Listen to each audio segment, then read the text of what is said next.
We know Zoro is a very simple man, so his favorite dish is actually onigiri. So today we're gonna learn how to make onigiri with different fillings, not very Japanese traditional, but still delicious. So let's get right into it.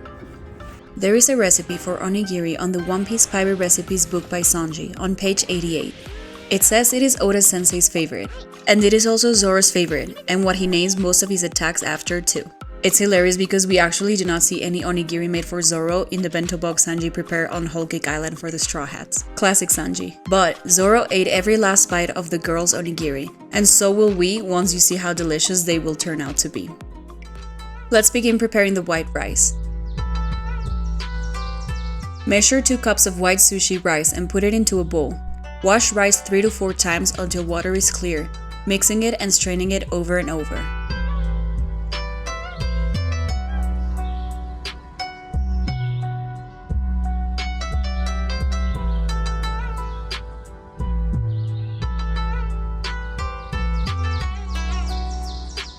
Once the rice is clean, transfer into a large pot.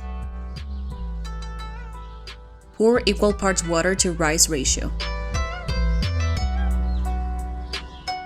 Turn the heat to high, and once it starts simmering, lower the heat to super low and let it cook with the lid on for 10 minutes.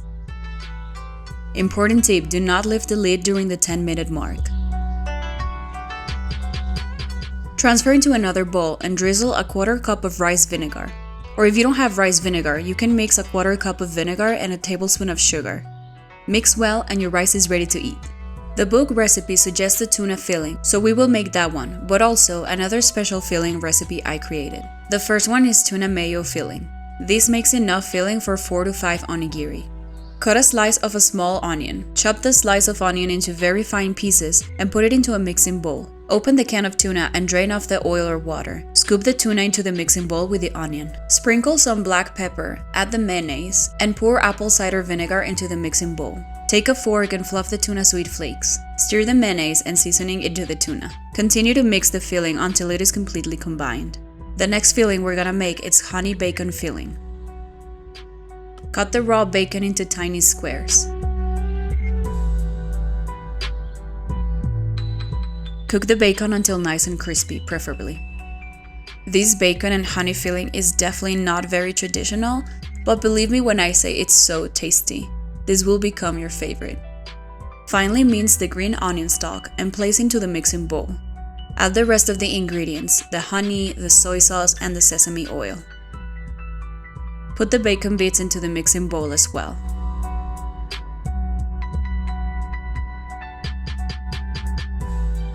Mix well and then sprinkle the chili flakes. Once your rice has cooled down while we were preparing the fillings, we can start making the onigiri. Cut some nori sheets into thin rectangles to wrap around your rice balls. Combine 1 cup of water with salt in a small bowl. Use this water to make your hands damp while working on shaping the rice balls. This will prevent the rice from being sticky and complicated to handle.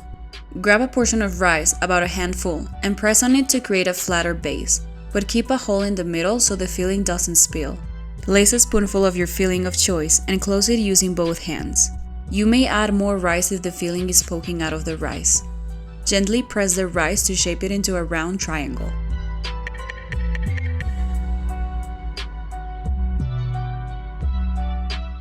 Wrap the shaped onigiri with a strip of nori, previously damped in water so it sticks to the rice.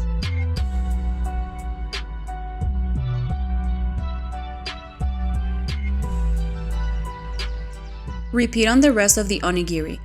We made half with tuna mayo and half with the honey bacon filling.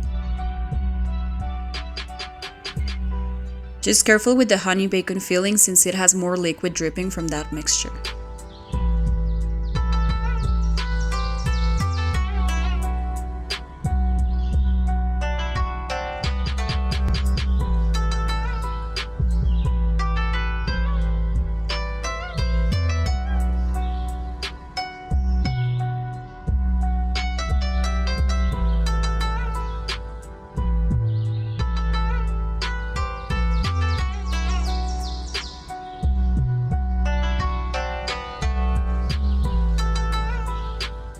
Pour some soy sauce on the side and get ready to enjoy. This is absolutely perfect for lunch, to take on a picnic, or simply to impress anyone.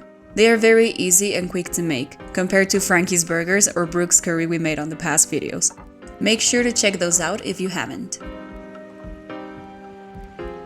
Thank you so much for watching this video. I hope you enjoyed the process, and if you did, make sure to like and subscribe for more videos like this.